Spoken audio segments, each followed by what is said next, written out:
Welcome to UberCube, the podcast where we discuss all things cube, but with refreshments. This is your host, Anthony Adams, aka UberBear, and I'm joined by my other host, Stu, and our other host. Hi, it's me, I'm May. And today we have, and today it's a Mario. And today we have a special guest on here. It was on a previous show where we talked about our two-headed giant. And welcome to the show. Hey, it's Chill. Go by Jonathan or Chill, one of the two. Yeah. So Chill has a pretty wonderful YouTube channel, Chill MTG. If you're into some pretty sensational drafting, moto drafting, vintage cube, all that kind of stuff, check it out. It's a must watch in my opinion. So, controversial game-winning tips. or game losing punts. The punt meter is definitely a big favorite for me. The punt meter is the reason why I even walked up and talked to you for the first time. I'm like, yeah, I like this guy. He's willing to say it. Well, today we are covering a absolutely fascinating cube. Jonathan, would you like to just go ahead and give us a little bit of a rundown on your cube? Elevator pitch, come on. Elevator pitch. I know I feel like I'm being put to the test here. It's like I got to have my cube overview. With all the appropriate points that you guys have talked about before. Now we got the elevator pitch. Yeah, we're just looking for the gist right now because we have yet to do the thing that we always do. Well, let's do that real quick. Let's do that real quick before we get into the deep and dark and dirty of it, right? I'll go quick. I got me a New Belgium Voodoo IPA. Anthony, what you drinking? I am currently having a Sam Adams porch rocker. It's Lemon Rattler. Sounds good. May, what you got? I am actually being the designated driver host, and I'm actually only drinking water because I've been dehydrated a lot recently. Gotta hydrate. So I'm going to be the responsible member this time. Good for you. And I am drinking a vanilla creme brulee pour-over coffee decaf because I'm old. I bet it's delicious. All right, now that we have done the thing that we always do, and I abruptly interrupted, Chill, carry on with your overview of this amazing cube. Tell the audience what we're talking about, and here you go. Yeah, well, so if this is just the elevator pitch, right? So the cube we're talking about is Dragons of Winter's Night. Cool name. Yes, I do forget where the apostrophe goes in that half the time. But Dragons of Winter's Night, it's a lower powered synergy type cube. It's a desert themed cube, so desert being where you have to draft all of your lands, which I thought was pretty cool. And instead of having deserts, which has been done before, I wanted to jump to the snow archetype area. So it's a desert themed snow cube and with dragons. So that's the elevator pitch. Yeah, man, it's pretty crazy. We've been giving it some test drafts here in the group to familiarize ourselves with it. I have to say, I was nervous about the Desert Cube when we went to CubeCon because I didn't think I would be able to actually draft it. And I actually regret that decision. And I will if it comes back. Because after drafting yours, I realized I've been building some pretty dope decks, man. I've been pleased with the outcomes. Stu, you've been giving it a few whirls here too. I have. And I will say that the opportunity, and typically you'll have the opportunity to kind of cut the primo lands if you're drafting, like a vintage cube, for example, right? You'll go, and at least I do. I go heavy on the fetches, heavy on the OG dual lands, that kind of stuff. But it really is critical to keep those land choices in mind throughout the draft. And I was taking those lands, those especially the fetchable dual lands, snow lands. They enter the battlefield tapped, but they're fetchable and they're super powerful. And it like obviously in this cube, and I love the snow theme as well. Like that's super awesome as well. Tell us a little bit about the snow theme and what sort of drove you in that direction. Yeah. So we got to hang out at CubeCon 2022, and I'm looking forward to hanging out again here at CubeCon 2023. And while we were playing, probably while I was playing your artifact cube there, Anthony. Yeah. The table behind us, right? The table behind us was Austin's Amonkar Desert Cube. So Goblin Gathering on Twitter, he was doing some judge work while we were there. Super nice fellow. But I was like, what is this Amonkar cube that everyone's literally was raving about? People were having a lot of fun playing it. That was a desert themed cube, right? So his cube, his take on a desert theme, literal desert theme, kind of in the Amonkhet block from the name. And that's kind of how I was introduced to it. I did not get to play it. Did any of you get to play Austin's cube while we were there? I think I got to play it I once. wasn't there last year. Yeah, May wasn't there, but I think I got to play it once. I did not. Did you It frightened me. It was so far outside of my comfort zone just from drafting. I guess that's where I get the word regret from, right? Because I've been drafting yours, and as a side topic that we'll talk about on a future episode, I used your proportions and ratios that you, I guess, in so many words, copied the idea of his, and I used it to design my Monopoly cube, which I have yet to play, but I have watched others draft it, and it sharply made me realize that the land base can be incorporated within the environment. And I have had people ask me, and could you please expound upon what the concept of a desert cube is? Because I've had that question come up. Chill. Yeah, so desert themed cube. So normal draft, right? You draft your 3x15s, 3x16 packs, whatever it is, get your 45 picks, and then very casually, because everyone's friendly, we just wander over to the land station after the draft, and it's like, hey, what do I need? What do I need for my 5-color good stuff deck? I need like all these basics and stuff. And that's pretty common. It's pretty common. It's how most everything's drafted. Like if you're familiar with like the MTG Vintage Cube, right? Like you just add your lands when you're done. Same thing for like just your limited game nights of your LGS or sealed or whatever. You just add your lands. So it's very common, way to do it. So nobody really thinks about drafted lands unless they're, like you said, they're drafting that primo fixing. Desert Cube turns that on its head. It says no, there is no land station. There are no freebies. If it's a Monopoly cube, do not pass go. You have to draft every land you are going to put in your deck. And so what that's going to do is it's going to add a lot of tension to the draft. Tension in a good way, hopefully, right?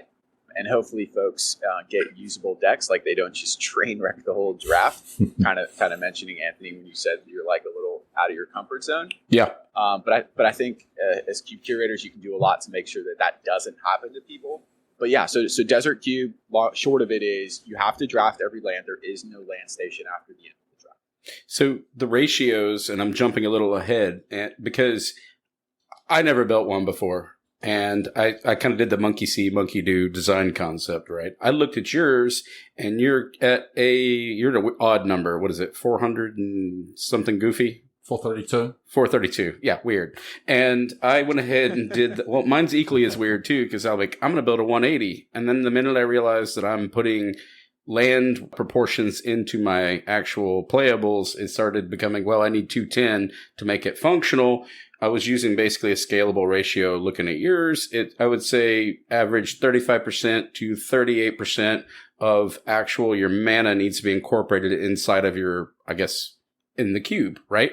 That's the ratios I came up with. I didn't run the math on yours, but I was actually going to ask that question. Like, obviously, you've got fetch lands in there. Actually, I did run it. It's 38.5%. Well, yeah, so literally got the percentage right there. Right in front of my face. Was there okay, I'm going to put in the fixing that I want that would be sort of outside of a normal, like land box, as you mentioned. So the fetch lands and the fetchable dual lands, all the, the non-basic snow lands. And then was it a consideration afterwards that you just decided this is the number of each color of land that I want? And that's kind of how you ended up on that 432 number? So I try not to reinvent the wheel, right? So I started with that 432 number. I just copied Austin's cube. Okay. No, I was fixing cameras. I was just assuming May was just high-fiving the hell out of us. High five! High five. But May's got questions too. May, have we moved along in an advanced level, or do you want to time yours in a certain way? I actually had a few notes that I wanted to add in. Dig in. Specifically regarding the overview, which I find really amazingly well done. I love the way that it's presented. Like, having that nice little image to just be that headliner for the Dragons of Winter's Night, just beautiful. It is very beautiful for an overview, and I think that anybody listening to this should actually just go and take a look at it, because it's one of the best overviews that I've seen on Cube Cobra. It's short, it's sweet, it's eye-catching, and that's the kind of things that we should be seeing as Cube curators. Yeah, no, thank you. So I know. So there's a couple of things that allowed this to happen, right? And I am not an idea person. I just copy things that work for other people. So I noticed in Austin, right? So Amonkar Desert Cube, he had this picture up, and I'm like, how did he get this picture? I thought I could only, put in pictures of cards because that's what's so very common. So I looked at how he had built his page, and then I did some Google searching because it's just kind of your standard markdown, and it's like, oh, you can actually link pictures to this. So what Glenn has incorporated here into Cube Cobra is really great. Some of the markdown guide that he has and then just Googling has allowed, it's really cool to be able to put a catchy picture in there. And then, in terms of this cube's inspiration, we probably get to that, but a lot of work went into that. A lot of, if you do YouTube stuff and you get good at thumbnails, then you get good at image manipulation. So I was very pleased with, the way the background looked, and how the lance, an homage to Dragon's Lance, goes through the lettering, and you got the kind of, ornate lettering there behind the D. So Plus, as the flavor aficionado, I am very pleased with how you describe how it puts you in the drafter's seat, and you're explaining the glacial plane, and you're creating this sense of your own plane, and I love that. Oh, dude, yeah. It feels like you're putting a lot into it. Yeah, I was humming the theme for Game of Thrones every time I draft it, until the point where you go, you know what? Hey, Alexa, play that. I don't know why I was even making myself do it. So I'm like, I'm just going to draft. It's amazing. Yeah, flavor, right? The Game of Thrones. So Cube Draft, right? Steven, you had him on for your Lords of Metal episode. He's the one who's like, yeah, it's very a Song of Ice and Fire, and I was like, yes, that's exactly it. 100%. Yeah, that's what you're cooking out. So, no, the overview, it's one of those things. I think that there's some really great overviews out there. People put a lot of passion into that. Personally, I like trying to have something be just a little short, a little sweet, get right to the point. Yeah, and so your compliments there. I really appreciate that. The other big thing I think just at the front of an overview that I like is just kind of like what is your vision for this cube? Like what is your intent as a cube curator? And it's not, I mean, yeah, it's good to communicate that with folks that are going to draft it or play it or look at it. But honestly, I think putting the vision right there on your front page helps, for me personally, helps me as a cube curator, refocus in, what am I trying to do with this cube? What is my intent? And then, so I like having that on the front page. But no, I appreciate that compliment. So yeah.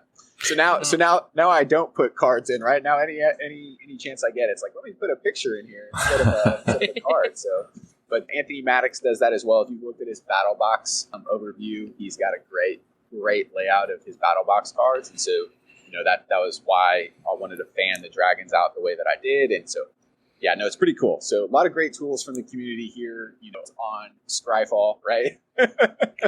All built on Scryfall as the base, but a lot of great tools by the community with Gwen, and then stealing inspiration from other cube creators such as yourself and the Lucky Paper crew, and then you hear Anthony and Stu for how we want to move things, how we'd like to show our passion projects. Yeah.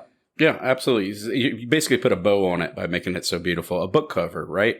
And looking at this cube, and I highly recommend everybody stop what you're doing when you're listening to this, turn this podcast off, log into Cube Cobra. Let's not get carried away. Yeah. Listen to the episode and check out this cube. Then go take a look. Hum, Sword of Fire and Ice. Yes. But the environment, it's created this frozen wasteland with magic cards. It's created tension. Even the very choice volume of dragons, they're not rampant, right? I noticed a lot of them are elder dragons, or they're the special. Yeah, they're not just they're not dragons doing cameos, right?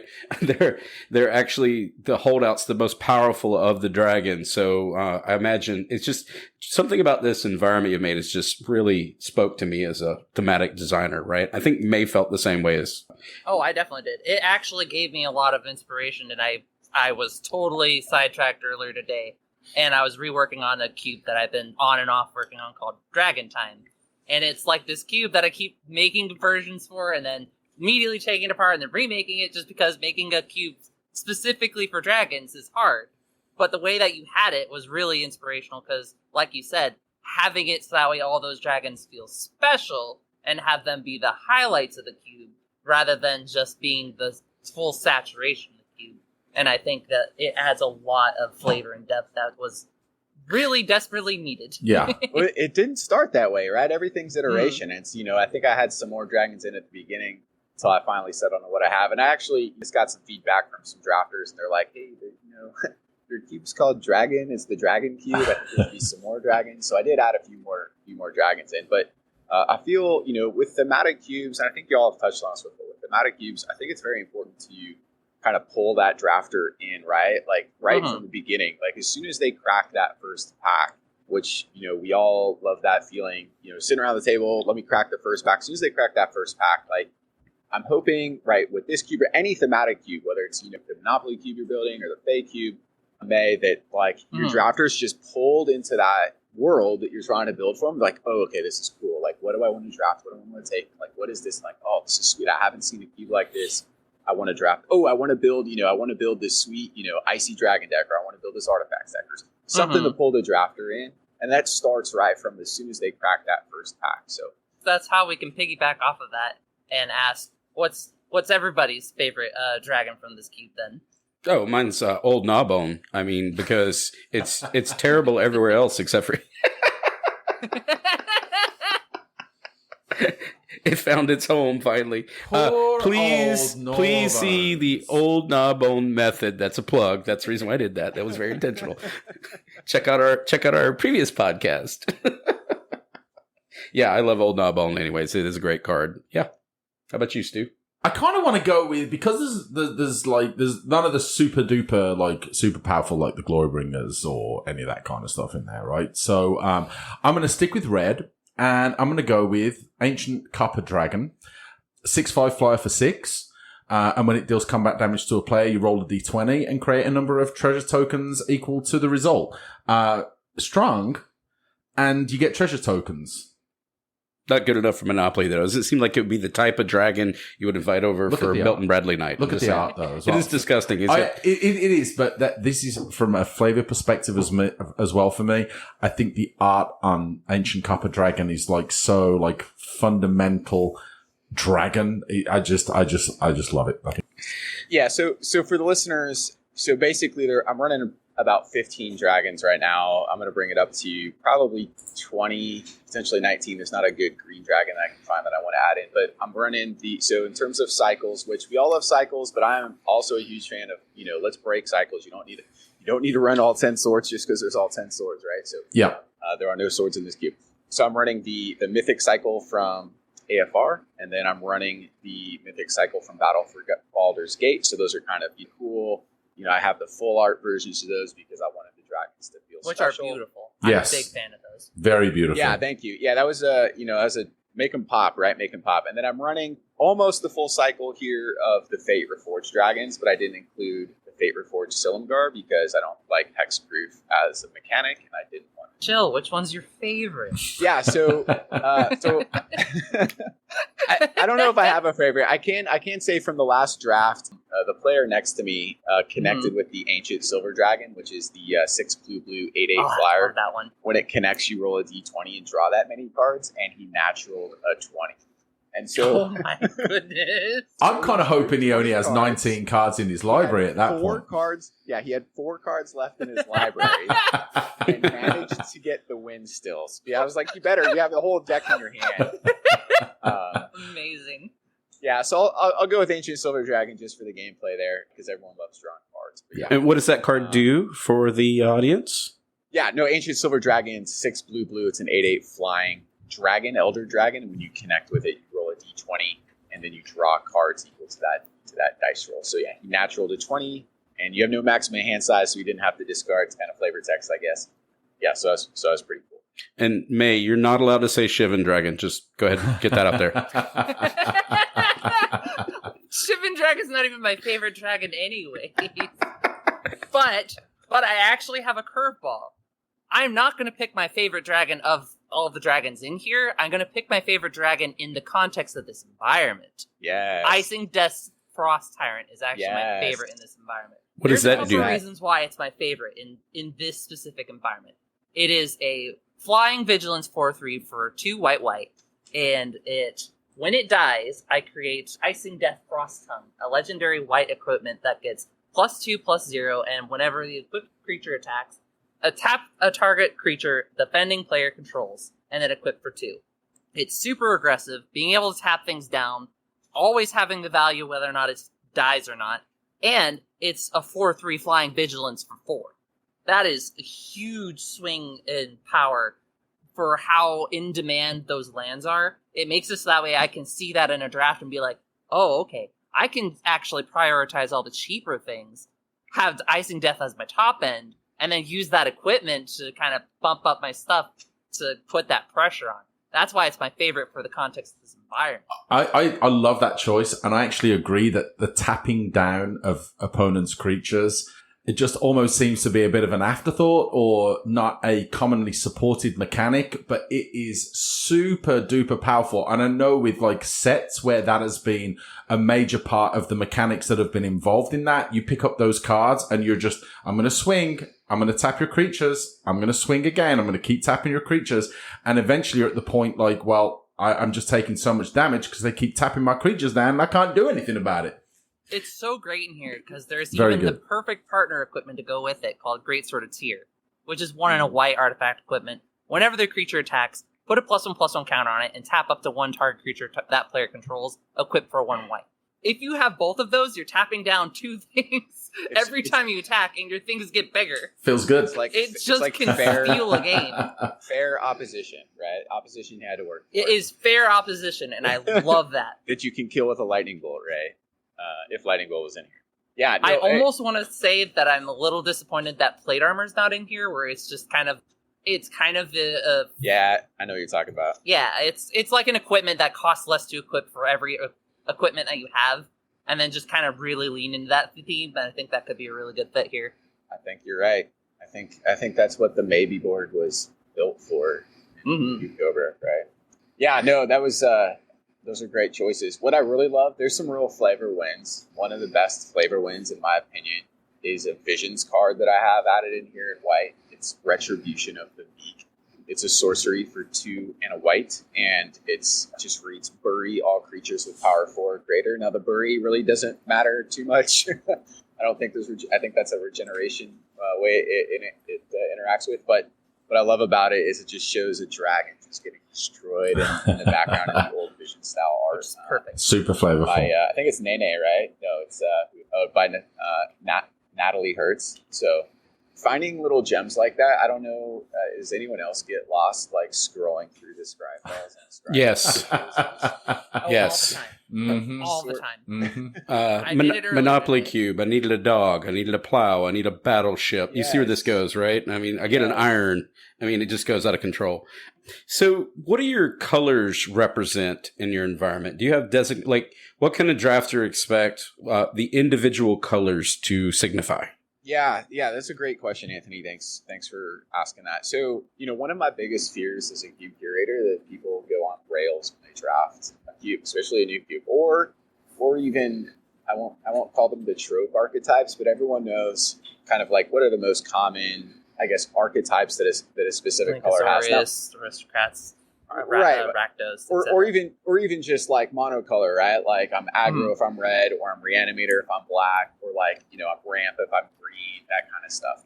And so I wanted to definitely not tie any drafters into a very linear archetype. And so I felt it was important if you're kind of for the overall theme for the cube, right? You're stranded on this plane. You're gonna have to fight for survival. Like you're going to try to like grab onto anything that you can to like build your resources, build your deck, right? To include lands, which you need to draft to get a, hopefully a 3-0 winning deck. I survived. I beat the Dragons of Winter's Night at the end. So one way I wanted to do that was to really make it so that drafters could almost go not any direction, but like a lot of different directions, even if they're in the same color, right? So on the cube overview, I just try to put some short, hey, here are some things that these colors could do. So real quick in Uber order, so white supports recursion, artifacts, and equipment. And yes, artifacts and equipment are kind of different, even though I understand equipment's an artifact, right? So recursion, bringing stuff back, Lurrus type style effects,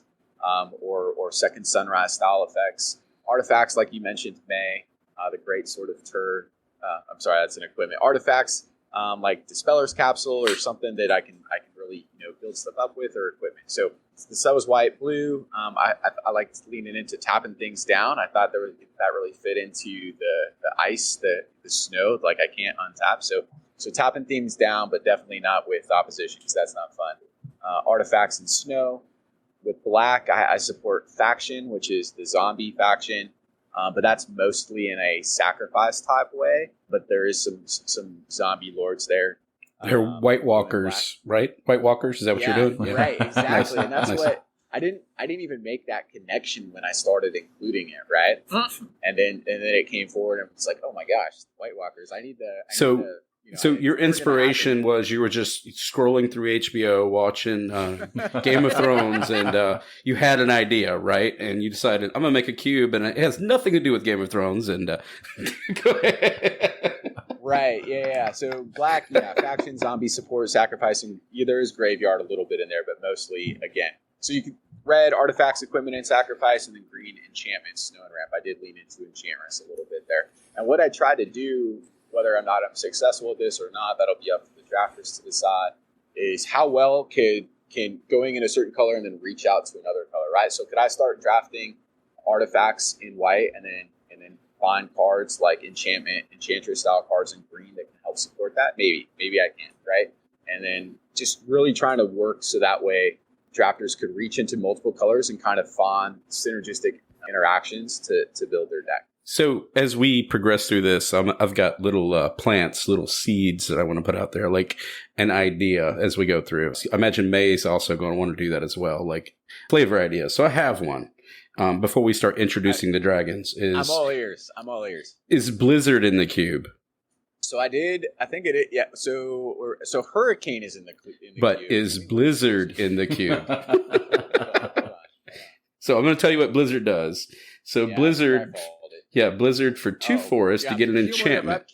Cumulative upkeep. Yes. Get this out of here. Yes. You literally said you have an enchantress team. Cumulative upkeep 2. You cannot cast Blizzard if you control no snow-covered lands. Creatures with flying do not untap during their controller's untap phase. Blizzard. Yeah, no, so it's perfect on theme, right? You're like, just include it. So yes. Why don't you want anyone to have fun, Anthony? I just wanted the dragons to have fun. This is where the dragons come out. Like, everything else is like, whatevs. It's a Blizzard. No fun. No, creatures with flying do not untap. So let's don't run Blizzard. This is a terrible Magic card. Who suggested this? So no, that's a great point, right? Because you're scrolling on Scryfall, you're like, ooh, what's this card? It's like the art is snow, because you can do the O tag. You're like the Oracle search decks for things with like, you can do the art search for things with like snow and ice, and I've done that a million times. But I see a card like this. Now I am removing. I do have a cumulative upkeep card in the cube right now. I think it's Cover of Winter, which is going to be coming out. I had a couple more. I think that's a great card, a great suggestion. That kind of ties green to blue, right? Because the whole tap thing is in blue. And so, it's an enchantment. It plays off Enchantress. Goes to blue, tying into tap because there's some synergies with tapping things down. For me personally, I'm going to be taking out all the cumulative upkeep. So being that it's a Dragons themed cube, there's a lot of cons cards, Cons of Tarkir, that fit in really well. But there's mechanics and cons that I don't really want to support. So I'm not a personal fan of Morph or Megamorph. First, one of the reasons is if someone's drafting this cube for the first time and someone plays a Morph card, that person could be at a real disadvantage. Like if you're playing against someone who does know what's in the cube, they can maybe narrow down what that hidden information of Morph is. Whereas if someone's just sitting down to draft, they have no idea, right? You shouldn't really get extra points, I don't think. If you've studied the cube, but I don't find that fun. So I don't want to include Morph. I don't want to include Megamorph. I don't want to include cumulative upkeep. I think it's okay for curators to say there's a mechanic that they don't like and they don't want to support and they don't include cards for it, right? That's exactly why I didn't include Cylinder from the cycle because I didn't want to support Hexproof. So while Blizzard is a on theme win, it can lose on the mechanics side, and that's. It's rare, but it happens. But you can find the card that's both on theme and is supporting the archetype that you want to support, and then of course it's an auto include. I think it's time that we introduce the audience to the dragons of Winter's Night. I have them all detailed up, and they'll be in the show notes. As you may expect, dragons, some of them can get a little lengthy, especially the modern dragons, right? We're no longer Shivan Dragon has fire breathing. We're way past that now. Yeah. So it's still a great card. We will, by choice, choose to read some of these. So we'll do some touch points, right? So Chill, would you mind introducing a couple of these dragons? I've got all the dragons, and I would like for the audience to know the dragons because they're very important. They're the benchmarks, the pillars of this design.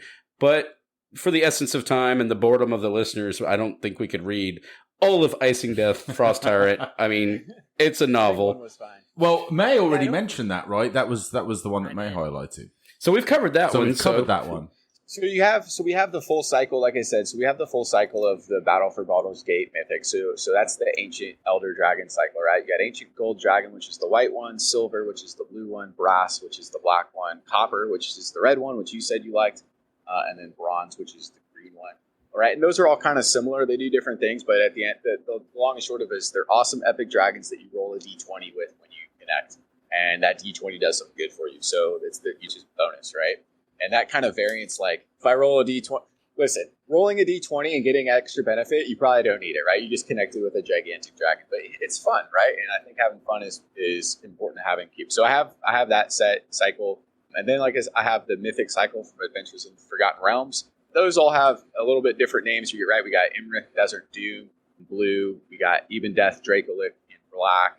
We have, let's see where to go, Old Gnawbone, like you mentioned there, in green. Awesome. And then Icing Death as previously mentioned. It looks like you're missing one. It looks like you're missing Inferno of the Star Mounts. So Inferno of the Star Mounts is the red one. So that's 4 red for a 6/6. Yeah. So I failed. I built the show notes. My secretary called in sick, and Stu, and yeah. Yeah, you get what you get with that one. So I'm actually gonna change. I want to change one. I want to change my choice, and it's going to be Dragon Lord Silumgar. All right, I'm actually going to change my favorite, and the reason why, number one, it's in Dimir, which I love, great color combination. Heck yeah. I love the Death Touch. I don't know. I don't know if I could have the time right now to go through and look at all the Death Touch or how represented Death Touch is, but I like it. It's a strong mechanic. And I like the fact that you get to gain control of a target creature for as long as you control Dragon Lord Silumgar. The reason why I like this, especially in the context of this cube, and May, I think you made a beautiful summary of why you liked your dragon there, Icing Death Frost Tyrant, but it's bleakness. And maybe that's just something that you can put for all the dragons, but something like that comes down and it connects. It's like, man, I have to give up a dragon, or I have to give up, I don't know. Do you even have any planeswalkers in this cube? I don't think there's any. No, there's no planeswalkers, right? So it's just getting control of a creature. But that's a bit of a feels bad. And that kind of contributes to a bit of the bleakness that I kind of feel, which fits so nicely for me into the ice and the just, oh man, I'm freezing cold and I've got these dragons flying over and they're either burning the heck out of me or they're creating artifacts or something like that. So, I dig that dragon. And I'm actually going to change mine too. Mine was just a sneaky, cheeky way of me plugging a previous episode. The Old Gnawbones method, check it out. Yes, exactly. But it's actually my favorite, truthfully, besides the Old Gnawbones method, which is really great, check it out, is Limrith, the Desert Doom. For 3 colorless and 2 islands, you get a legendary creature, dragon, flying. Limrith, the Desert Doom, has Ward 4 as long as it's untapped. Whenever Limrith deals combat damage to a player, draw a card. Then if you have fewer than 3 cards in hand, draw cards equal to the difference. It is a 5/5. Not only do I just love this card and the ability to, it can only becomes vulnerable on attack, right? But it's a female, and it's in my La Femme Fatale cube because of that reason. Oh, nice. Yeah, so it actually made the qualification. Another quintessential dragon art as well. It is sick. So cool this looking. dragon is so there's some of these dragons, like if you had your Polaroid out and they flew over, you would pull it out. And then there's some of these that you're running for a cave. That's one of them. This is horrific. That is some sick art. It will be in the show notes. I was going to say exactly that. Check out the show notes if you're not familiar with all the dragons and the cycles that Jonathan has got in this cube. They're worth it just to go through and look at how incredible the dragon art has been over the last few years in Magic. They are really wonderful. Yeah, and in addition to, we will have a link to his cube, which will hopefully, let's go and do a plug too, because he has put this in for a featured cube at CubeCon, right? CubeCon. And this is one of my favorites, it may close your ears, but I want to vote for this cube. I will vote for the fake cube too, I swear. Of course. I swear my oath of that. But this is the one that I am really, really excited to draft. So I'm looking forward to this. So whenever this goes up for CubeCon votes, you guys give this some love, because I would love to see this as a featured cube. And if you like the cubes and the fake cube, yes. Yeah, and if you like the cubes that you're voting for CubeCon, then that means you've got to get yourselves out to CubeCon. Yes. And come play this cube. Like, you know, what excuse can you possibly have if you've voted for one of these wonderful cubes? Get out to Wisconsin, October 2023. And this, during this intermission here that I've chosen to abruptly take, not only will this amazing, the Dragons of Winter's Night and the Fae Cube, and then my Uber Bears Horror Cube, Uber Bears Artifact Cube. I'm not playing that. Yeah, no. And Sandwich's Peasant Cube they're all going up for contention here. So whenever the votes go up, we would truly appreciate if the listeners could back, 5 cubes, right? That would be amazing. But this is what we're looking for. But yeah, check us out at CubeCon 2023, Madison, Wisconsin, from October the 19th to the 22nd. It is going to be exciting, and all of us will be there. Carry on, Chill. What else you got to offer about this cube? What do we got going on here? Yeah, so thanks for letting me flex a little creative muscles a little bit, giving me this platform. I do super appreciate it. I'll add, so I think even small decisions with how cubes are made can make a big difference. So one of the things I did as well, because I wanted the lands to feel special. So like, all right, I'm bad at stories, right? But let me back up. So let me finish the strand I was on here though. So every non-standard land, so like non-basic, so the snow basics got it. But every non-basic land is foil to hopefully help it stand out a little bit in the draft. Be like, ooh, what's this? So this is my second cube. My first cube is what we'll call a power maximized cube. And I love that cube. It's great, but it doesn't drive as much kind of like creative fire within me as like this cube does. One of the reasons for that, and this has been touched on before with some cube articles that have been posted, when you build a power maximized cube, you're so limited in the cards that you can include that work in that environment, and that's fun. It's fun to do, but then after a while, it's almost like a cube curator level up. You're like, I want to build something like different. Like I want to have some choice here. I want to have some artistic freedom, and you can't. It's very difficult to do it in a power maximized environment, and so this cube has allowed me to do that. It's a lot lower power in terms of like the removal, right? Like I'm running a card Exile, which one I think is just perfect on flavor, which shows just like solitary like castle out in a snowfield. But it's kind of conditional removal at 3 mana, which is kind of where I've set the bar for removal. There are a couple of pieces of removal that are a little bit better. I am running Murder, but I wanted that to stand out as a very wow, Murder, this is something I should look at. And Red's got a little bit more burn in it. But when you don't run at the peaks of power, you find so much more space, and you can be very selective in the cards that you include. So that was definitely a cube level up for me, building this cube, and something that, for other cube curators or cube curators to be out there, don't feel like you have to run the best of everything. You actually get a lot more choice and freedom and creativity as a cube curator if you bring the power level down just a little bit. But bringing power level down doesn't mean you're bringing fun down. Like I've played this cube a couple of times. Other people have given, I think there's a lot of fun things in this cube, and just, you don't have to be turn one, like Soul Ring Mox to have fun. You can have a lot of fun building the deck, having a desert style cube where you have to draft your lands and you're in pack 3 and you're a few lands short. When that on color land wheels around, you're like, oh yes, like fun, like I got it. Yes. Like, and then that you can bring your deck together, you get a functioning 40.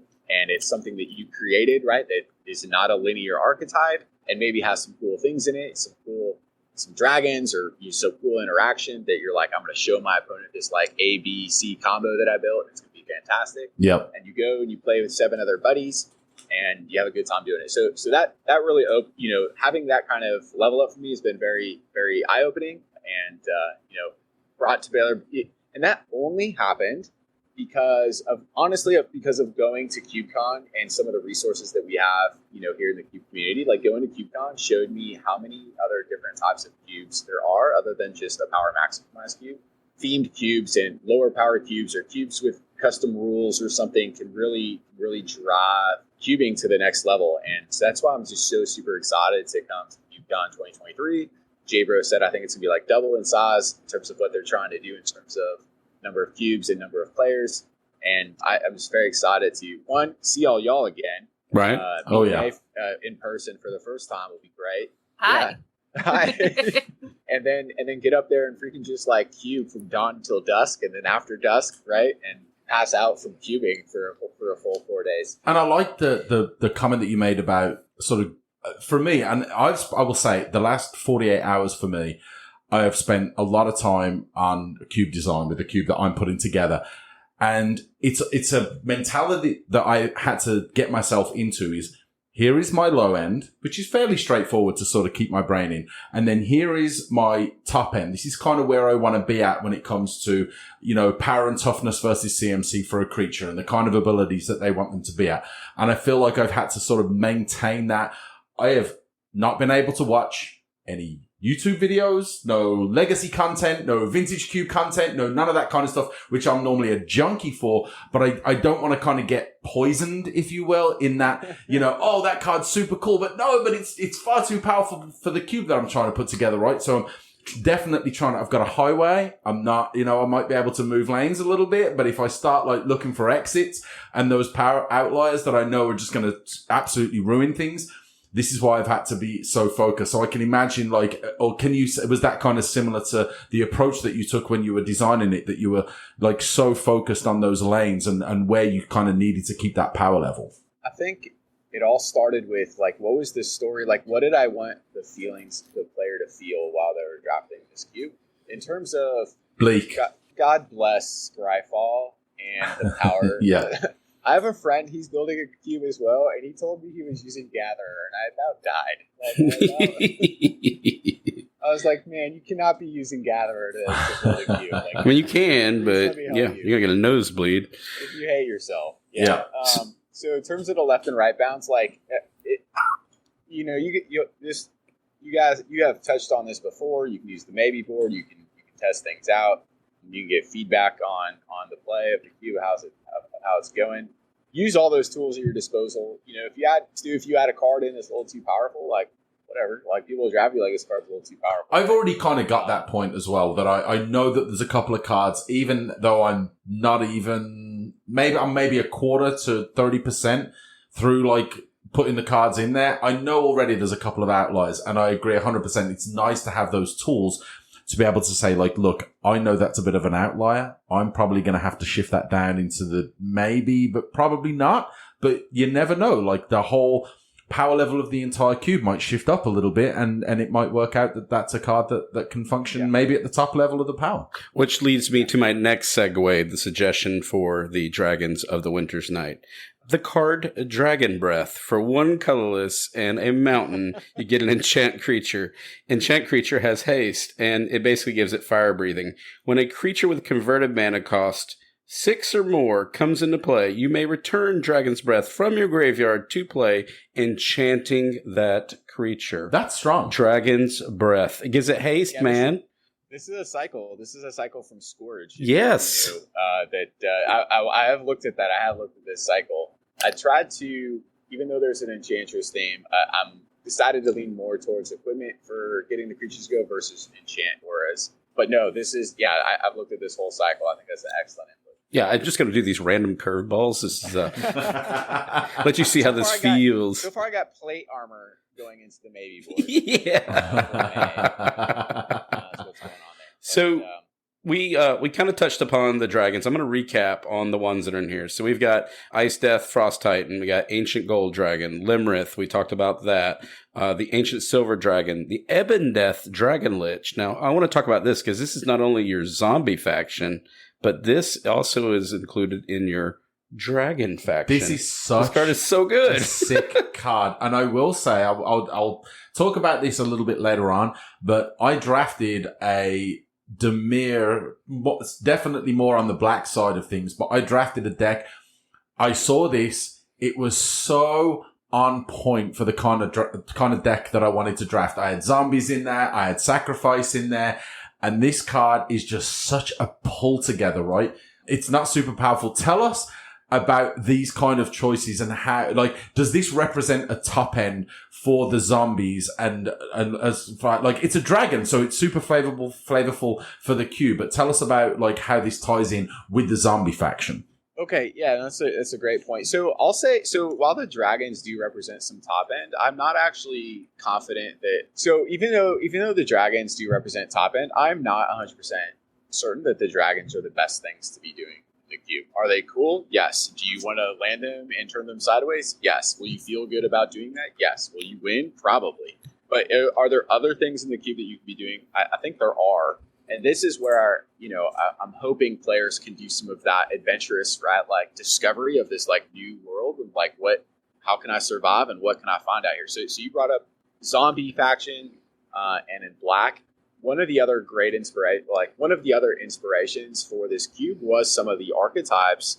And so I initially pulled a lot of cards over from Caleb Gannon's Powered Synergy cube. Awesome cube. Caleb Gannon's got a lot of, and I've mentioned Caleb Gannon in a previous, in my archetypes video on YouTube. And so I take my own advice and I went and looked to see like what are some of the archetypes that he had included in his Powered Synergy cube. And I like some of them. So Sacrifice being one of those, which pairs very well with zombies. So, with Sacrifice, big thing with Sacrifice, you need a card to sacrifice, a sacrifice enabler, like an outlet, and then a reason to be sacrificing something that you get by doing it, right? So in this cube, Gravecrawler is the card you want to be sacrificing because you can replay it from the graveyard, right? So you're looking at almost infinite sacrifice effects if you can get there. Another great enabler of sacrifice, I have Greater Gargadon in here, which people like.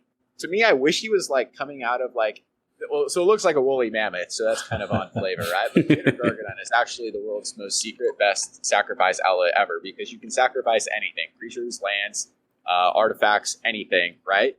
And every time you sacrifice one of those, you're going to get a sacrifice trigger. So you could sacrifice your Gravecrawler 10 times to Greater Gargadon, and now you're getting a Greater Gargadon with haste on the battlefield. And then if you pair that with something like Mayhem Devil, one of the kind of premium Rakdos sacrifice like payoffs, you're dealing a damage every time you sacrifice, right? So I just did 10 to the face through. You can do infinite, right? So as long as you have a zombie. But so to Stu, to your question, yeah, I'm not actually sure zombies are cool, and I'm glad you want to draft it, and I would as well. But I'm hoping players can find some of those, honestly, some combo synergy in here. And that was another tool I used, right? I used the Commander Spellbook. I have another video on that about Combo MCube to see like what combos are in here and also to see like what combos I was close to if I added one more card to add to there, just to give players something to do that is powerful and kind of like, ooh, I made it happen and like I got these pieces together to do it. Now the zombie sacrifice archetype, I actually had to tone it down after last draft. So I took let's see, what did I take out here? I took out Judith, the Scourge Diva. Okay. Just to tone it down a little bit, right? I don't want to kill the archetype, but I was like, listen, I don't need Judith. But yeah, the history section now on CubeCo is pretty cool to go see exactly, May 5th, I took out Judith the Scourge Diva. So I have one. That answer your questions too. You found some synergies, and I've seen them. I noticed you have KCI combo in here too. And from a thematic standpoint, what was your headspace for the KCI combo in a winter? I want to know where your tie-in is. So help me out. So I'm aware of Clan Ironworks KCI. What is there a specific combo that you're identifying, or for the listeners? Yeah, you had Junk Diver, you had Metal, what's its face, and yeah, you had the loop. But I didn't know what your payoff was, except for Banefire if I had some red mana. Yeah, that is one payoff. So that's, I think, one place I'm trying to. I have the fear that the archetype, that like the sacrifice artifact archetype, doesn't have enough payoffs. Like, why do I have the loop, and what do I do with it? Yeah. So Banefire is one, right, where you can generate tons of mana, maybe not infinite or infinite, tons of mana, and I just Banefire you for 20. That would be pretty cool. So that's why Banefire is in the cube, is to give someone something to do with that mana. In terms of KCI itself, like, is it a flavor win? Like, no, it's pretty off flavor.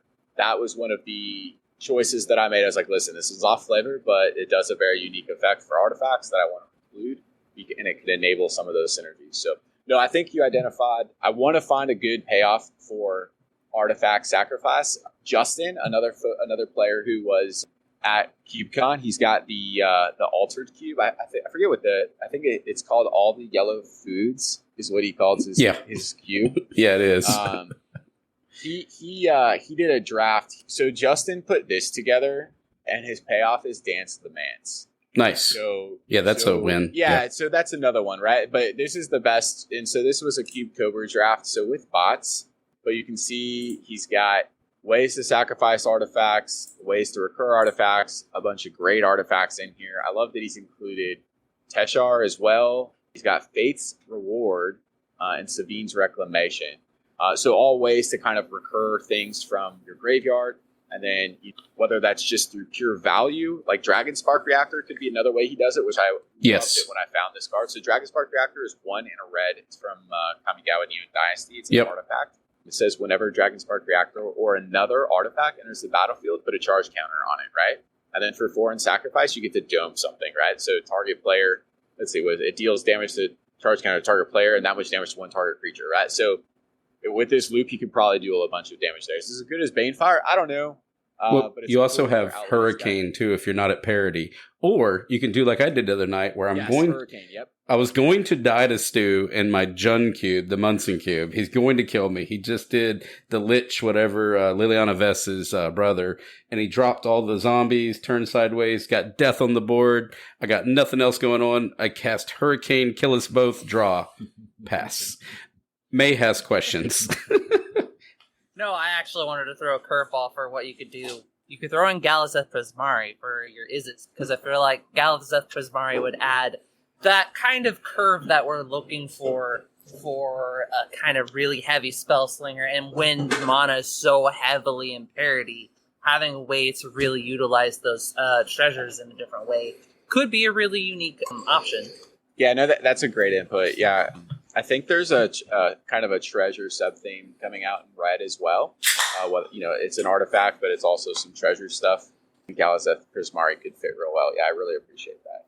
One card I'm looking at here is Reign of Riches. It's from Mom Commander set. It's 3. It's kind of cool. First of all, there's like golden dragon statue like in an underground lair, surrounded by like treasure in its hoard, and it seems kind of like frozen in time. So that's the picture of it. It's super cool. It's Reign of Riches. It's 3 red for an enchantment, and when it enters the battlefield, you make 2 treasure tokens. So it's like, okay, I paid 5 mana to make 2 treasure tokens. Like, what else does this 5 mana enchantment do? And it says the first spell you cast each turn that mana from a treasure was spent on has Cascade. I don't know if it's going to make it, but Cascade is a heck of a fun. What do I want to do with those treasures? Cascade can be fun. We'll see. I feel like in your environment, treasures are particularly strong just because of how in demand those land resources are. It could be, yeah. So, like I said, I don't want players failing, right? Like nobody wants to fail in their draft. That's not fun. So, Anthony, I said strong, not like broken. Anthony, you had asked about like what percentage of lands, and so like I think a good number. Like when I do the math, it basically turns out for 8 drafters, there's 19.125 lands. So like just over 19 lands per drafter. So now not all of those are colored land sources, but some are multiple colored. Like I am running City of Grass, which I do think is a legit pick one pack one in this environment. Agreed. I wish I had like City of like Snow City of Grass, but like I don't. But so there's a little over 19 lands per drafter. So like as long as everyone is and if you're drafting a desert cube, I think this is probably good for most desert cubes. I don't know. I don't have a lot of empirical data. You should be drafting like 5 to 6 lands per pack. Like if you're not drafting 5 to 6 lands per pack, you're going to end up in pack 3 being like 10 lands, needing 10 lands, and you may not be able to get there. So I will say that tracks. But I felt it was important that drafters.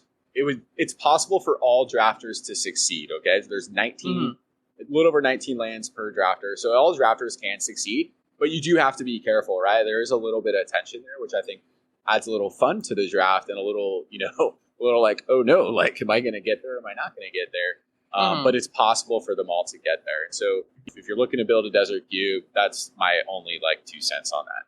Another thing, too, is I was talking to the players kind of nervously leading off to my Monopoly Cube launch, which is a miniature clone of yours and a clone of the previous Desert Cube that we discussed.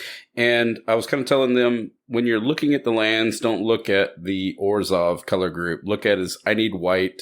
I'm going to take this Orzhov land, even though it enters the battlefield tap, because this is necessary to complete my white mana cycle in this particular environment, whatever I need. So it's just a way of retraining yourself when you're doing the pass arounds. You're not looking at the dual nature of the color suites, but you're looking for, I need an island, and this is going to have to be my island. I will say I agree with that 100%. On the last draft that I did, I had two lands that I could have played that would have been maybe off color unless I splashed. Maybe post sideboarding, but they lands that tap for a color that I need. And I'm not too worried about whether or not they're going to come intact, as long as, like I said, I generally tend to benchmark around 17 per draft. So, that tracks exactly. So let's bring it back home to the dragons. So we've got a final 3 on this list that I have. Would you mind talking about Chill? It's starting with Culligan and talking about this suite of dragons, because I really want people to appreciate your choices of dragons in this cube. Well, yeah, I mean, there's not a lot. So I got I've drafted this cube twice in paper. I got the feedback, hey, Jonathan, you need to add more dragons to your dragon. I was like, got it, noted, thank you. I will take that feedback and I will add more dragons. So what dragons am I going to add? What is going to be comparable to the mythics, the elder dragons from AFR and Battle for Baldur's Gate? So I was looking through some of the dragons. I stumbled on the Fate Reforged cycle, right? And so this is a rare cycle of dragons. We already talked about Silumgar, not including that because I hexproof. So I felt these dragons fit in the power level. They did something cool, and I felt that they could be included. So, they're a little bit less expensive than the Elder Dragons, but they're also 2 colors, right? And so that's another kind of thing. If a drafter is going to pick something that's 2 colors, it better be something cool and something unique that they can't get in just the regular color, like a single color thing. So that's what I thought that like Silumgar, that you brought up, Stu, the Demir one, like that is the only steal your thing effect in the cube. And so to me, that's enough, right? To be like, listen, I'm not in blue, but I could splash for this Silumgar to steal the thing. I will splash for that. Believe me, I will splash for that. For Culligan, for Atarka, for Jamoka. Jamoka is probably the weakest, as standard Celestia is. It just bolsters too, but okay. I added more dragons to the Dragon Cube. I felt these were a good power level. I am looking at adding some more right now up in the maybe board. I have Guardian Scale Lord from Mom. I think is it Mom Commander? I'm not sure. So this is the I think backup is a super successful mechanic. So this is a 4 and a white for a 3/4 backup 1 flying. And then when you attack with a creature, you return a card with mana value X or less, where X is that the creature you're attacking was powered, right? So if you back up your creature that you already have on the board, it now is flying, and it's going to get a recursion effect, which white has a recursion theme in it. And this is a dragon. And I can get a whole extended art because I like my dragons being extended art. So I think this one's probably going to make it as I've added a couple more dragons. I'm also looking at Gadrick, this Crown Scourge. So Gadrick, the Crown Scourge, another legendary dragon for 2 and a red. You get a 5/4 flyer. What's cool is you're like, wait, 3 mana, 5/4 flyer, and you can't attack unless you have 4 or more artifacts in play. So if you're making treasures, if you have the artifacts, you're playing the Mishra's Bauble, which I have in here, you like 0 mana stuff. You could enable this, and that seems kind of cool. So yeah, those are a couple other dragons I'm looking at. Dramoka, Dramoka was an interesting one for me, and I think so you said that you added this one kind of after the fact. Is that correct? So the forged dragons were added, based off of feedback from drafters saying add more dragons to your dragons. Okay, and I mentioned that one because we've talked a lot about signposts that you may look for as a drafter when so I'm looking for what are the potential big payoffs or the big signposts. So I look at something like Dramoka, and it's got the bolster effect, and maybe I might look, hey, is there a +1/+1 counter sub theme somewhere in the cube? But obviously there isn't in this one, so this is purely that right. It's a card that's just added because it's a dragon, and dragons are the main theme of the cube. I think you're right in identifying that this one I would agree, is probably the weakest add, and if a Celestia dragon comes out that fits better, I think this is an excellent replacement. I mean, it's only 5 mana, though, for a 5/5 flying. So, So I'm of the opinion, to kind of counterpoint against the individuals telling you to add more dragons, I think, and I'm going to ask May's opinion on this. I'll give mine first, and then I'll see how May thinks about it. From a flavor design standpoint, so I don't picture this as a world where I'm looking up and I'm just seeing dragons like seagulls, right? I mean, they're short in supply, and these are the lords. They're strong. So I think these are chosen for a very particular reason because, I mean, look at Atarka, the World Render. I mean, it's flying trample. Whenever a dragon you control attacks, it gains double strike. It's not there to play around. Good, these aren't like Shivan dragons, we love Shivan dragon, but it's not that kind of, it's not just any old dragon. So I think overly saturation will start creating too many low dips and kind of devaluing the power level, even though you're saying that you don't intend by design for this to be the top end of your drafters, or at least, that's their choice to do so. It very well could be. It could be, but by overly saturating the environment with dragons, you potentially devalue the thematic. Like, these are supposed to be special when you come across them, right? They're a big deal. Exactly. Yeah, if everyone's special, then no one's special kind of thing, right? Yeah. And that's just... I will also add that when it comes to not only the flavor aspect, but also the mechanical aspect of when you're trying to design the cubes, that way you have these very special dragons that are bomby, splashy. Everything that they do is unique to that dragon. They stand out in a pack. They have to be good enough or interesting enough that people want to draft it over just getting a land. And adding more dragons, like you said, adds too much saturation and takes away from it. But the mechanical part of that is that the more flyers and the more dragons that you have, the less good flying becomes. That's the exact problem that I had with my Dragon Time cube, which is why I got inspired by your list this morning, where I was just going through my Dragon Time list for like the 5th time already, being like, oh, I don't have to fill the entire cube with dragons just because I want it to be a dragon cube. Just make the dragons that I'm putting in relevant. Make them matter.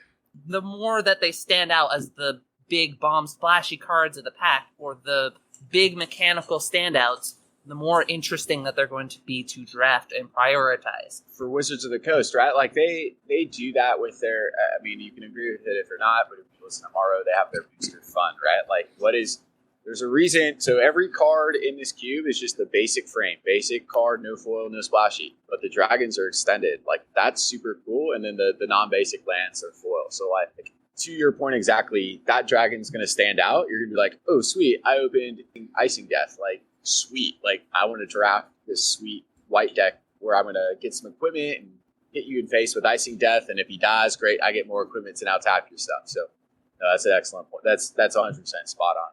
So this is my third and final curveball of suggestions, and I wanted your thought on this one. I wanted to suggest Crashing Drawbridge. For 2 colorless, you get a 0/4 Defender, Artifact Creature, Wall. Tap, creatures you control gain haste until the end of turn. It would act as a defender for the ground forces while I'm trying to build up to my Dramoka the Eternal. You just want this because it's a wall. I do. And because of the wall. And dragons? Yes, I do. Yes, I do. Let's be honest. I would actually put Ice Wall in there, too. There's a couple of walls. I'm serious. There's that big blue... Wall of Ice. Oh, yeah. Yeah. 7. Yeah, dude. The Wall of Great Ice. Wall. Wall of Ice. Yes. Do it. Wall of Stone, Wall of Ice, yeah.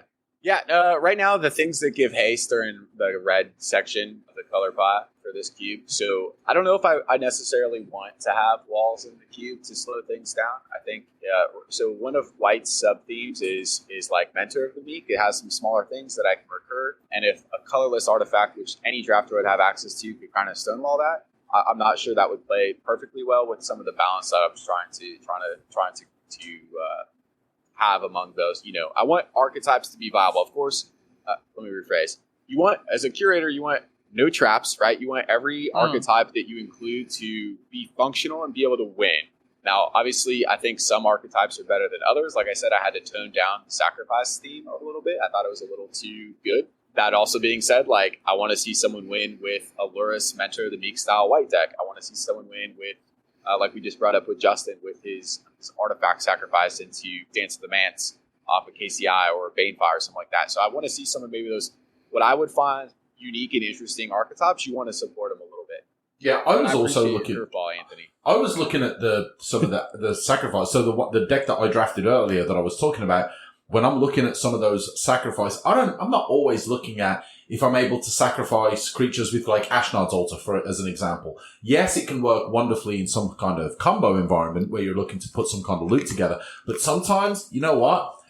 I can just sack like 3 creatures, make 6 mana, tap 2 lands, and put a huge 8-drop on the battlefield, or 6-drop, or 7-drop, whatever the case may be. It doesn't have to be some loopy combo, right? Sometimes it's just, I want to generate a ton of mana. I want to make a big play. Like, I'm excited to put this huge flying 8/8 dragon onto the battlefield, right? Give me my Timmy moment. Exactly, I get excited. Exactly, 100%. Let my Timmy Black fly. Give me my big creature dirty to just turn sideways and start slapping. Well, I want to talk about like one of the decks, so there will be included in the show notes that we've kind of built, and I'll have others, I'll compile them. But I was able to pull off this sick Lurrus deck. I was able to pack one, pick one Lurrus, and that is, where I want to start, right?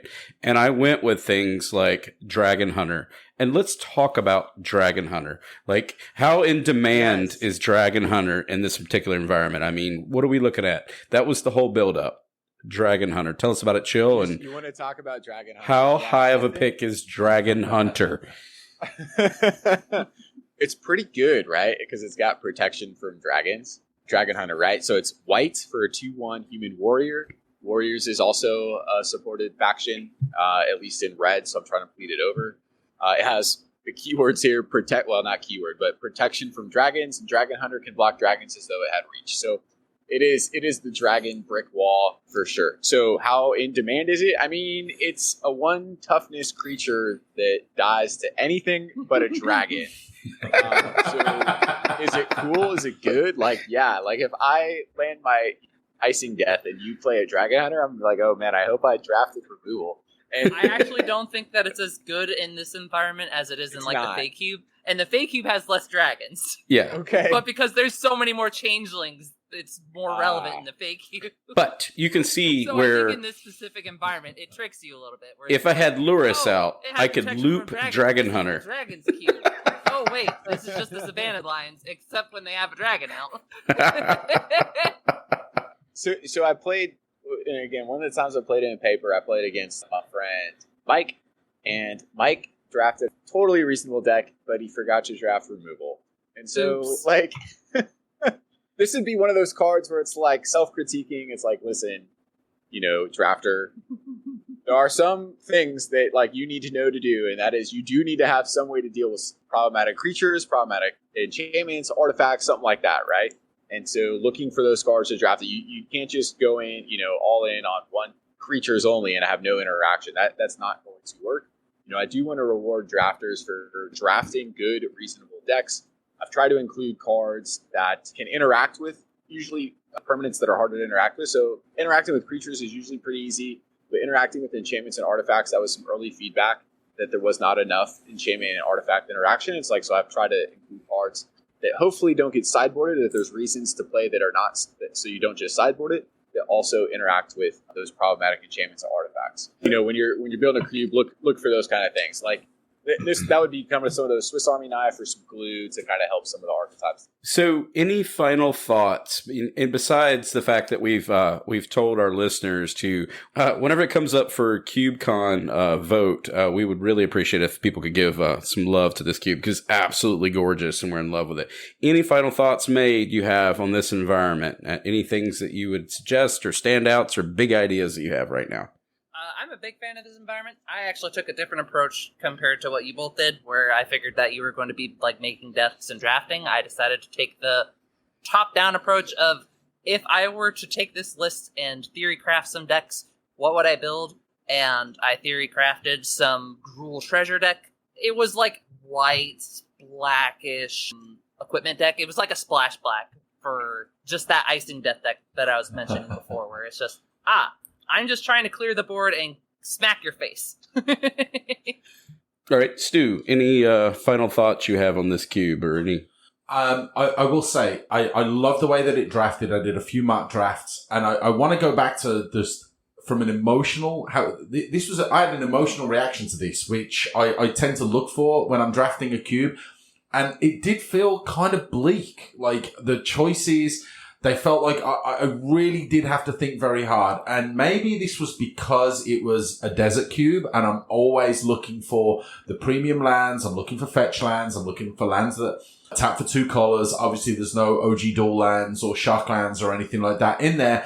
So the choices for the mana fixing was a little more straightforward to me, but it always felt like such a turmoil when I was looking at the cards, because I didn't feel like it was difficult to draft, which I loved about it. I felt like I was always able to find a few cards that I wanted to draft that fit with what I drafted previously, but it still just felt very bleak and very difficult and very like I just wanted to go into the corner and have a little cry by myself for a few minutes before I took the next card. So, that's just the kind of person that I am. But I loved it. I loved the choices. I loved the decision making. I love what it made me feel when I was drafting it. The card choices, everything felt very meaningful, very deliberate, very purposeful. Like I didn't feel like there was any filler in there. Everything felt like it was on theme.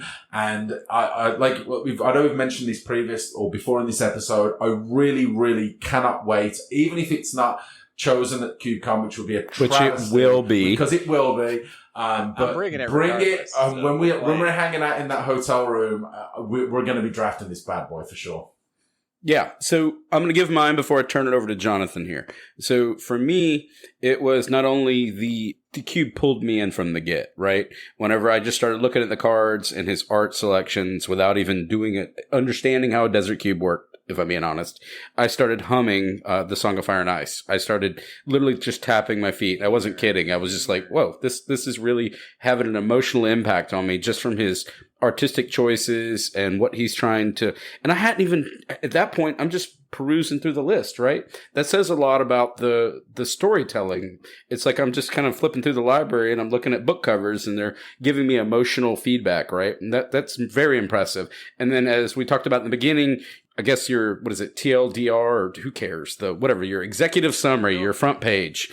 It's really beautiful. Like the layout of it is exciting. I absolutely love that. It pulls the reader in. Everything about this cube just enthralls me, right? And I'm excited to draft this. And for me personally, it was very difficult to understand how to do pick choices where, as you said, I may have to take a planes over a bomb. That is really weird. But then I have to have basically categorically memorize which choices I've made as I've progressed through the draft. Timeout. We got to scream real quick. He's going to yell goal. Do it. I can't. No, my kids are asleep. Stu's watching hockey while we're recording. I didn't want to interrupt your thoughts. You're making such a great point. Okay. It's okay. People can appreciate that. I mean, he's really excited. He's emoting over here. But what I guess the choices, the turmoil as you're drafting is interesting. It really makes you. It's an advanced way of drafting. I don't know what words to choose for it. It is so much so that after drafting yours, it really inspired me to turn my Monopoly that I was really kind of like with May when she was talking about her dragon design prior, and she was kind of locked up on the idea, dragons hitting dragons in the air. For me, it was like I want to build Monopoly and I want to represent the idea of Monopoly. But people are going to get really bored if I have them just doing I was trying to find sub games and all this stuff, and I looked at yours and I'm like, holy crap, let's just make a desert version of Monopoly. Like, make it so that you have to earn an economy. So, yeah, I mean, you've inspired that idea. So, pretty exemplary, I will say, as far as, we've talked about a whole bunch of cubes on our podcast, and, we've drafted a whole bunch of cubes at CubeCon and in our group. And I will say that for me, this is just a really incredible design. The play style and the emotional response that it brings when you're looking at the card choices is I think exemplary is not a superlative that is too much for this cube. I really think it's just incredible. Jonathan, anything else you want the listeners to know about this cube and what you're trying to do from a design aspect? Well, I just want to say thank you so much. Those were some very kind words. Deserved. Super appreciate that. I actually wanted to just start out with is just a big thank you to you, Anthony, Stu, and May. Putting out a great podcast every week is no small task.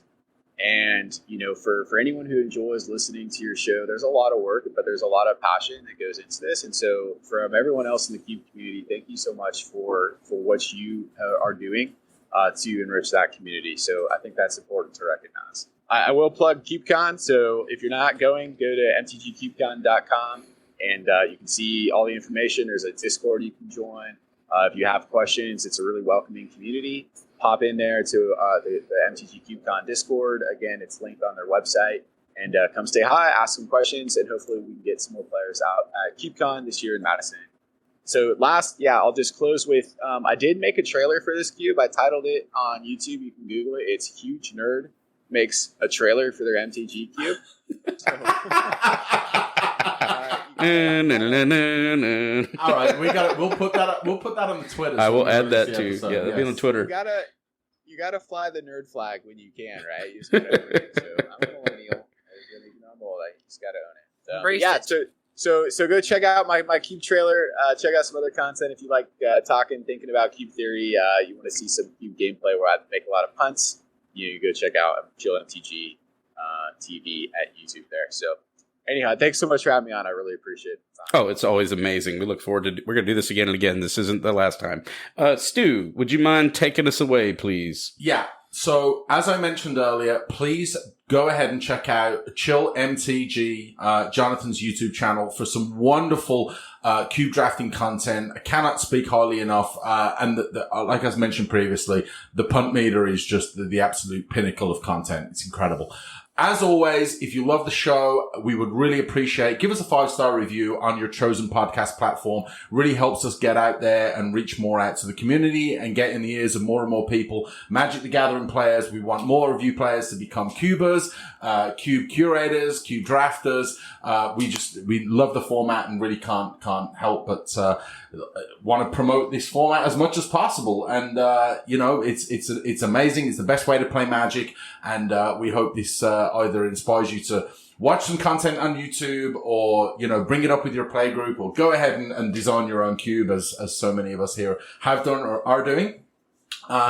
First thing, we have an affiliate with Ultrasleeves. You can go to www.ultrasleeves.com/UberCube. Check out their amazing products that they have on that site. You get 5% off if you use our link.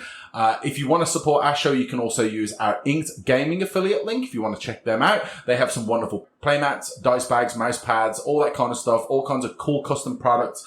Bling out your cube, your EDH deck, whatever the case may be. Really awesome products that they have.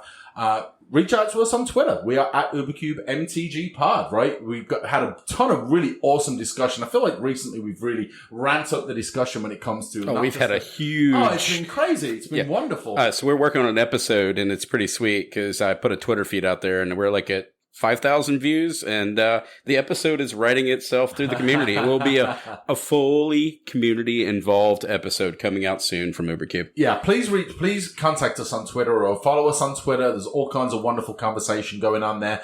And but if you want to just reach out to us in a 1v1, then reach out to us via email. We are UberCubeMTGPodcast@gmail.com.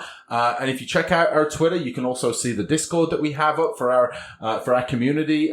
We'd love to have you come along and join and hang out with us. It's good times. Anthony, why don't you tell us about the Patreon? Bert and Ernie and we have Mother's Day's luncheon tomorrow, so we're going to meet up and talk about what we're going to take our mothers out to do. It's going to be really great. All right, so now we're going to say the thing that we always say here at UberCube is Happy Cubing!